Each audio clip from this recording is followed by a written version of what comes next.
So you're asking, where can you find it? Where's the link? Well, the link's down in the comment section. To start with, I think we'll do a little bit of an update on the ponds, make some lovely Christmas cards.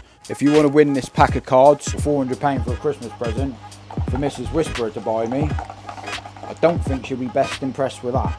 Brand new Kacturi monitor that I've been testing. It gives you alerts and messages straight away, but what I like about this one, sponsoring the video today, Perfect Aquatics competitions. I like seeing the fish all year round, not as much happening. The hobby goes dead, there's no shows on. Hello everyone, welcome back to another video. James the Koi Whisperer. I want to start this video off by saying Merry Christmas to everyone. Getting to that time of year where it certainly ain't that far away now. So hope everyone's ready for that. Spending loads of money on Christmas presents. Let's just crack on with this video. BOSCH, or should I say Merry Christmas.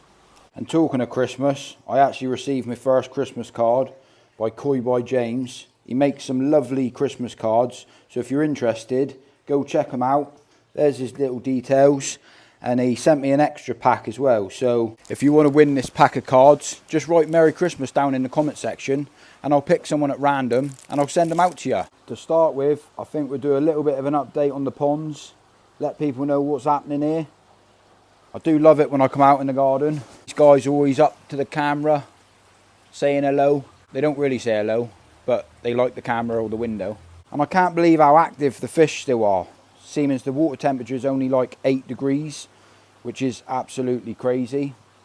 I have scattered a little bit of wheat germ in over the past couple of days. Just a little tiny handful.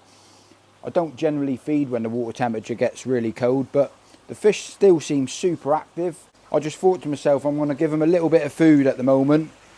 And when I say a little bit, like a couple pellets each, sort of individually picking the fish that I want to pick. But the water quality or clarity is doing fantastic. The fish are doing fantastic. And I'm more than happy how everything's going at the moment this winter. We are quite lucky in the UK that water temperatures over the past couple of winters, it hasn't got extremely cold, if that makes sense. I can remember like 15, 16 years ago when I was working in the butchers and we had a really hard winter. And I remember doing turkeys this time of year, stood still for about 4 or 5 hours, and my trouser legs was frozen solid. Well, I'm glad those winters have disappeared a little bit. Not to say they'll never come back, but it certainly has changed in the UK. It still gets cold, don't get me wrong, but it doesn't get as cold as what it used to. Wanted to let people know the little problem with Tango I've still got. I still can't work out what's going on. Still quite heavily in mucus. Still active and swimming around. I've done water tests, I've done chlorine tests, I've done tests for parasites. Yeah, I've done all the tests that you can possibly think of, and you know, a lot of people know me and follow the channel and they know that I'm more than capable of finding an issue if there is an issue. So I can't really work out why this fish has got mucus on it. Being a koi hobbyist, little things like that, when things are not going right or you think there's something wrong with your fish, sometimes it can baffle you for weeks because you can't work out what the issue is. Generally you check your water, you do your parasite checks, check the water that's feeding the pond, so your chlorine levels in the pond. You do all of the normal run-of-the-mill tick list and checking down through, and sometimes, like me, I just can't work out what's going on there. So keep going back to the drawing board and just thinking. But sometimes I think to yourself, you can do too much by keep getting the fish out, stressing the fish out even more. Don't know, sometimes it even crossed my mind the other day, is it because I've moved the fish from the bigger pond, which it's lived in for 4 or 5 years, and moved it over to the smaller pond because the fish ain't going to grow any bigger. It's sort of done what it wants to do as such. It's a fish that we've had over, it's got to be coming up to 15 years, I would have said, easily that, since we first got into the koi hobby. It's a fish that we didn't want to get rid of. Obviously, for a lot of people that do follow the channel and a lot of people that know with this koi hobby that they are your pets. Your fish are your pets. The further you go into the hobby, or the more that you get into the hobby, every time you go to a koi dealer, you see new fish and you want to buy those fish, or you see a better looking fish. Well, you've only got a certain amount of room in your pond to keep adding more and more koi. And you've got to make that decision of sometimes you've got to move on some fish to someone that's just starting out the hobby. this hobby certainly is not cheap. I mean, the price of the fish these days have like gone through the roof. I mean, koi have always been expensive, but I mean, the cost of some of these koi nowadays, they're more expensive than what a car is. And I know it's down to the price of like how much it cost. I've been to Japan myself, how much it cost for the fish to be bought over in Japan, for them to get shipped back, the tax on it, you know, the price of a fish in a box. You've got the running cost of electricity, and for the koi dealers, it's very difficult for them to keep a shop open at the moment, really, with the cost of running a shop. And that's all reflected on the price of these fish. But what I'm saying is these high-end fish, which are like talking into like your 5,000s, your 6,000s for really good quality, and even more expensive than that.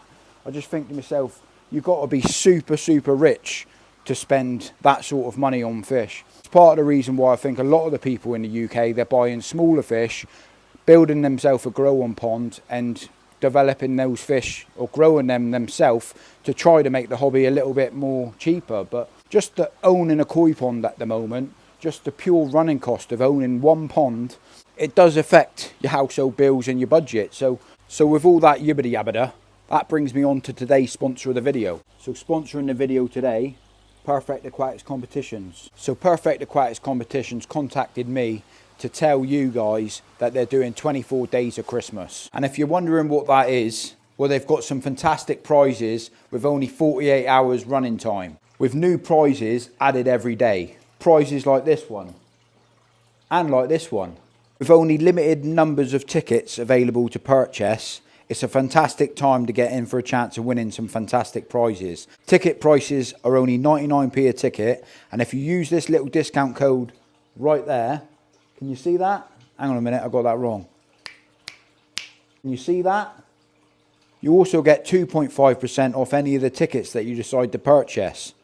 So you're asking, where can you find it? Where's the link? Well, the link's down in the comment section and the description of the video. Keep an eye on their webpage for new prizes added every day over this Christmas period. Let's just get back to the video. BOSCH. Yeah, so as they say, you got to be in it to win it. Definitely worth a go anyway. Let's get inside the filter shed. And the first thing I need to do is recalibrate my Blue Lab Guardian. And I need to add some bicarb. So let's start off with doing this. So I have shown this loads of times before, but it's something that I have to do because I live in a soft water area.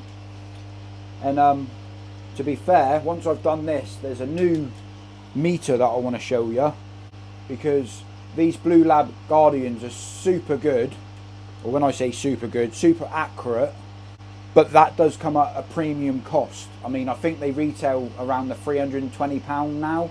When I bought mine 4 years ago, 5 years ago, it was only 190 quid. Cost of everything nowadays is through the roof, not just koi tax on everything, but I just recalibrate it, hold your finger on it, let go, do pH 7 and then do pH 4 to 10. Really easy to do. Just keeps an eye on your TDS, your temperature of your pond, and if you live in a soft water area like me and you've got to monitor your pH, it does make it super, super easy to keep an eye on everything.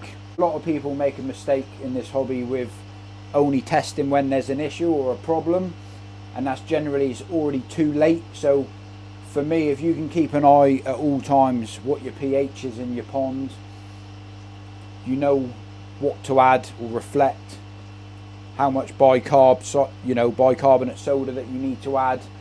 Some people with hard water, they don't even need to worry about this sort type of thing, but if you don't have hard water and you live in a soft water area, when you add koi food to the pond, especially in the summer, or your KH in the pond gets used up, which reflects the pH, causing a pH crash to the pond, which eventually your fish die. So for me, this is probably one of the most important bits of kit that I've got in all of my koi pond stuff, I suppose. Obviously your filtration is, but yeah, that's how quick and easy it is to do. So now it's calibrated again, add it back to the pond. I do need to get myself some lids for these pots, because the solution that you use, the pH 7 and the pH 4, it lasts you for ages. Like, as long as you don't let it dry out, it lasts you for ages. So I just wrap my little pots up with a bit of cling film and then I'll add some bicarbonate soda. But I sent the wife down to get some the other day, and I've never ever seen this bicarbonate soda before, and it comes in like a paint tin. It's crazy. It's less than £1, and to be fair, the amount of stuff that I use, I normally use it in like a bigger form, so buy like a 5 kilo tub of KH buffer, but I know with one of these pots, 200 grams every other day, it brings my KH up to where it needs to be. You get used to using your pond. But yeah, I've never seen food grade bicarbonate soda in a paint tin. Still am thinking about, for one of my main Christmas presents, a pH doser or a KH doser. So basically you get a dosing pump, make up your solution like this, you put it next to the pond, and it's a meter reader like this. So when the pH in the pond drops, it will got a pump in the solution into a bucket which you just have in your filter shed, and it pumps what it needs to the pond at all times. So instead of me keeping an eye on it, coming out every other day, where I want it to be at 7 at all times, where it's dropped down to 6.8, those decimal points do mean a hell of a lot in a koi pond, and it's a problem that I've had to deal with for a long time. But these things are like 400 quid, and that's a lot of money to spend on top of all of the other money that you spent, and it just needs to be put on a Christmas list. And even still, £400 for a Christmas present for Mrs. Whisperer to buy me, I don't think she'll be best impressed with that. But that does bring me on to the brand new Kacturi monitor that I've been testing. And for people that do follow the channel, they may have seen this little gadget or gizmo on the side here, and it's pretty much the same as what the Blue Lab Guardian is, apart from it's a different brand, obviously a cheaper version. Not to say that this brand doesn't work correctly. Over a year ago I actually got given one of these Kacturi monitors. This was running on my son's pond, and to be honest, when I first started using it, I tested it against a Blue Lab Guardian, and the results were pretty much the same.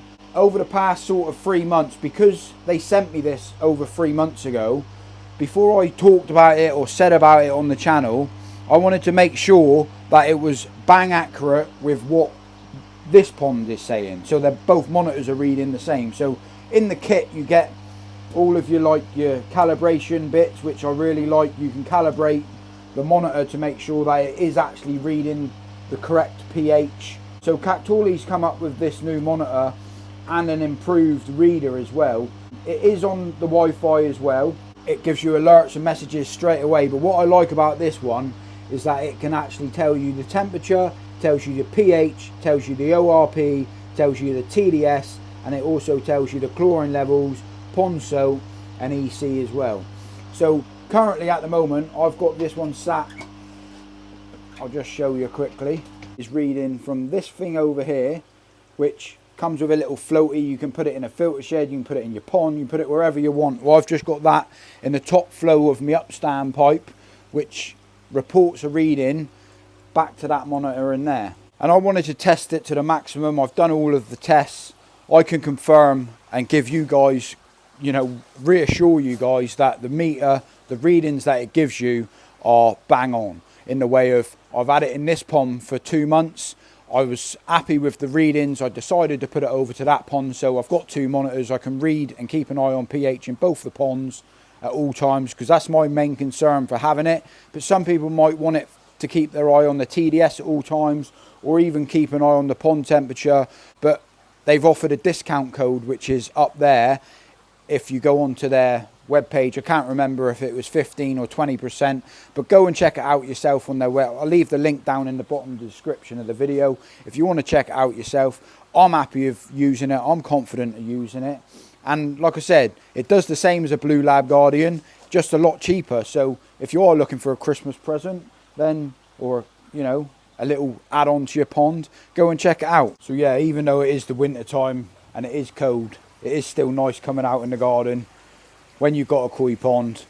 And if you haven't got it covered up like me, I mean, that's down to preference. If people do decide to wrap the pond up, I've never really seen the point in it, to be honest. It does keep the temperature slightly warmer if you get a sunny spell. If it drops down cold in the night again, especially if you're using like backy showers like me, that water's coming from the bottom of the pond over the showers. Some people turn them off. I just keep mine running all year round. I keep nothing covered on the pond. I'm not saying not to do it, because this hobby you can do as you please, what you want. It's just something that I don't do, so I can still come out and see the fish, keep an eye on them and enjoy the koi themselves. You can certainly see none of my fish are glued down at the bottom of the pond. They all seem super active, super happy still. Pond temperature, like I said, is only at 8 degrees. But one thing I do find, or think to myself personally, by not having a cover on the pond, I'm not saying that it's better not to, but if you imagine yourself that you was laid in your bed and you had the blanket over the top of your head with no sunlight coming through for 3 months, that's got to be a long, miserable time to be sat out in your garden just to maybe keep 1 degree hotter than what the pond would be without having a cover on it. So I'm not saying not to have a cover on it, because I know there'll be a lot of comments or a lot of people saying, James the Koi Whisperer said don't cover your pond. I'm not saying that at all. I'm just saying that I enjoy the fact of seeing my fish still active and visible and moving around. And yeah, I just think that's a bonus. I have seen the pond balls that people put on their ponds and they float on top of the ponds. I don't know if there's a bit of a myth, if they do actually work, if they keep any warmer temperature in the pond, but I still am a believer if you've got any filtration outside or trickling down over the pond like that, it's going to cool the water down anyway, so it's down to preference. But I know I'm not having a rant, I'm not having a yibbity yabbida, just out here saying how it is for me. I like seeing the fish all year round, and it gives me a fact of an enjoyment to come out in the garden as well, because if your fish are sat on the bottom of the pond and then they're not active or doing anything, then fair enough. But I think if your fish is still active, that you can still come out even if it is cold, and you can still enjoy the hobby down to a point. I mean, it is seasonal, this hobby, really, with feeding your fish and stuff like that, but certainly the enjoyment of listening to that sound of the water and coming out in your garden is the main reason why I am in the hobby. And yeah, I just like doing it 365 days a year, rain, sunshine or snow, like I've said many times before. But it is certainly harder to make content during the winter, colder, not as much happening, the hobby goes dead, there's no shows on, there's nothing really to go and visit or go and see or meet up with other people in the hobby. I think it might be a bit of an idea to speak to your local koi dealers that are inside, because you know, you can still go and speak to them or support them over the winter, because it's not easy for a koi dealer when you think a lot of dealers don't really sell any fish now until the warmer weather starts warming up again. So buying stuff in the winter certainly does help those koi dealers stay open, because it certainly ain't easy for none of us, is it, nowadays? All of that being said, I think I'm going to wrap this video up, because else I'll start talking a load of yibbity yabbida right here in the garden. But yeah, I just wanted to mention, for the people that saw my last video, can you remember I was talking about this roof? Well, it's still dirty, and I'm not going to be cleaning it today. So yeah, thanks for watching the video, guys, and if I don't see you in a week, I'll see you for a window. Koi Whisperer, over and out.